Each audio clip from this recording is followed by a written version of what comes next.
현대의 과학자는 하나님 세계에 경이로운 것들을 줬다가 하나님을 놓쳐버렸습니다. 이와 마찬가지로 그리스도인들은 하나님의 경이로운 말씀을 줬다가 하나님을 잃어버릴 위험에 처해 있습니다.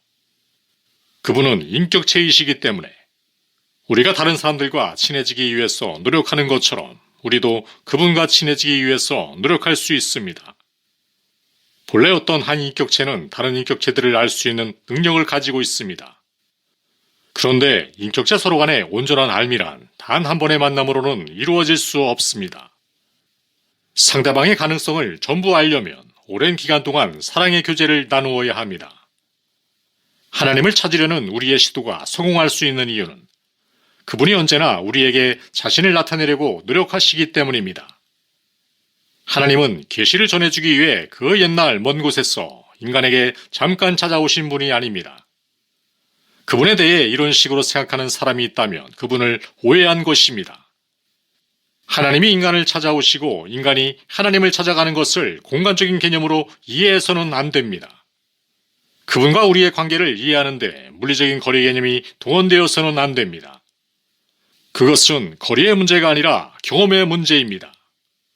피조물의 조급함 때문인지는 몰라도 나는 종종 현대의 그리스도인들을 짧고 쉬운 교훈을 통해 고통 없이 깊은 영적 삶으로 인도할 수 있는 방법이 있으면 좋겠다라고 희망하곤 합니다. 그러나 이런 바람은 헛된 것입니다. 쉬운 지름길은 없습니다. 하나님은 우리의 조급함에 맞추어 일하시거나 인간의 기계적 방법을 채택하시는 분이 아닙니다. 그러므로 우리는 하나님을 알고자 하는 사람은 그분에게 시간을 들여야 한다라는 엄숙한 진리를 숙지해야 합니다. 우리가 그분을 알기 위해서 보내는 시간을 결코 낭비로 여겨서는 안 됩니다. 우리는 늘 묵상하고 기도하는데 시간과 노력을 투자해야 합니다.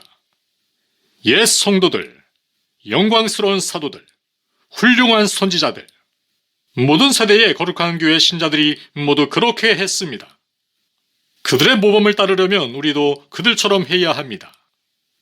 우리의 영혼을 침체 상태에서 건져내려는 어떤 선생들의 노력도 부질없습니다. 왜냐하면 그들은 우리에게 자연스레 기쁨을 주는 것이 무엇인지 모르기 때문입니다. 참 기쁨의 근원이란 성령님이 주시는 내적 증거입니다. 그러나 그들은 이상하게도 영적으로 얻을 수 있는 감동을 두려워합니다. 그렇기 때문에 그들은 내적 증거를 가르치는 성경구절, 그러니까 로마서 8장 16절, 성령이 친히 우리 영으로 더불어 우리가 하나님의 자녀인 것을 증거하시나니, 또는 요한일서 5장 10절, 하나님의 아들을 믿는 자는 자기 안에 증거가 있고 와 같은 구절을 완전히 왜곡하여 해석합니다. 지금 이 시점에서 교회에게 가장 필요한 것은 바로 성령님의 능력입니다. 더 많은 교육, 더 잘 짜여진 조직, 더 세련된 장비, 더 발전된 방법, 이런 것들로는 우리의 근본적인 문제가 해결되지 않습니다. 이런 것에 의지하는 것은 환자가 죽은 다음에 더 좋은 인공호흡 장치를 가져오는 것과 같습니다. 그것이 아무리 좋다고 해도 생명을 줄 수는 없습니다. 요한복음 6장 63절, 살리는 것은 영이니 육은 무익하니라. 그것이 아무리 좋다고 해도 능력을 줄 수는 없습니다. 능력은 하나님께 속한 것입니다. 개신교가 연합전선을 구축함으로써 승리하려 한다면 그것은 잘못입니다. 우리에게 가장 필요한 것은 조직적 연합이 아니라 성령님의 능력입니다. 비유를 들어봅시다.